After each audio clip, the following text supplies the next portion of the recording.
welcome to another episode of the Critical Conversations podcast. The whole issue of dress codes are again in the news. Another Malaysian was blocked from entering a government department because of apparently inappropriate attire. Our nation is facing so many challenges. The cost of living is rising. Life is becoming harder for thousands of people. The value of our currency is falling. National debt is rising. We are losing out on foreign investment. Our industries are still struggling to recover from pandemic-related economic dislocations. Everywhere you go, you are likely to run into a system rosak sign. Heck, we can't even keep our capital city from being regularly inundated every time there's a thunderstorm. And what are we obsessing about? The length of a woman's skirt. It's unbelievable, I tell you. It's not that people are dressing indecently or running around topless. It's just that the religious establishment has decided that all Malaysians, Muslim and non-Muslim alike, must conform to their idea of what is appropriate. To them, shorts, sleeveless tops, knee-length dresses, and even open-toed sandals are somehow indecent and sinful. And they are using their stranglehold on government departments to bully us into compliance. If you want to access government services which you are entitled to, which you pay for out of your taxes, you must conform to their standards of behavior.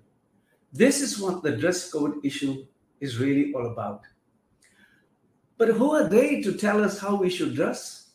Why should, or what we should drink, or how we should behave? Why should free citizens in a constitutional democracy yield to a bunch of unelected mullahs and their ideas of what constitutes good behavior? It is an issue, in my view, that goes to the very heart of our constitutional rights and freedoms. Look, it's no secret that the whole dress code issue is part of a wider agenda to turn Malaysia, the Malaysia that belongs equally to all of us, into a radical Islamic state which marginalizes non-Muslims, weakens their constitutional rights, and treats them as second-class citizens. Past President Hadi Awang, for example, is demanding that non-Muslims should be shut out of senior government positions, while others are insisting that Sharia law be imposed on all Malaysians, irrespective of their religious affiliations. Therefore, to yield on the issue of dress codes is simply to hasten the day of our own servitude. But don't blame the guards for enforcing dress codes. Blame the politicians for allowing a culture of bigotry and intolerance to fester.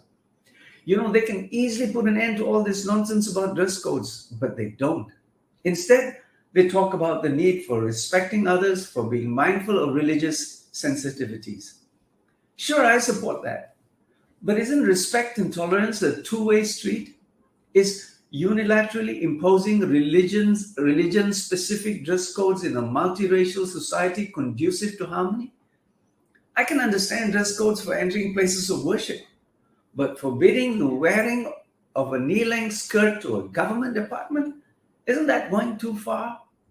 So kudos to Bruas MP Gay Kuham for speaking up.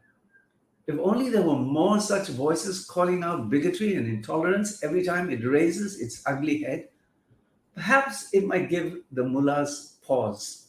One thing is certain, silence only encourages them. But don't you find it disconcerting that we continue to spend so much time on such issues? Other countries have long ago resolved their legacy issues and moved on to greater and better things. But we keep rehashing the same old issues over and over again. And if it's not dress codes, then it's the language issue. Suddenly, language has become a substitute, for example, for real substance in foreign affairs. Our foreign minister boasted about having written a letter in Malay to his US counterpart. Big deal. Our prime minister took things to a new level of absurdity when he proudly announced that he had spoken to US President Joseph Biden in Malay during a recent visit to Washington. Let me ask you this. Do you ever hear Vietnamese or Thai or even Indonesian leaders making an issue of their language, or their leaders boasting about how they spoke in their own language at international events? If they want to use it, they use it. But they don't brag about it or try to make it sound like it's a giant step forward for their nation. And they certainly don't organize huge welcome home rallies after a rather mundane visit to Washington. You notice none of the other ASEAN leaders, for example, felt the need to shamelessly preen their feathers with a staged, managed airport reception as Ismail Sabri did. It's childish, lah. Now they are all going gaga about making Malay the lingua franca of the region. There's even a suggestion of sending Bahasa Melayu teachers abroad to globalize the language. And this from a country with a failing education system and tons of other pressing issues to attend to. Is there no end to this madness?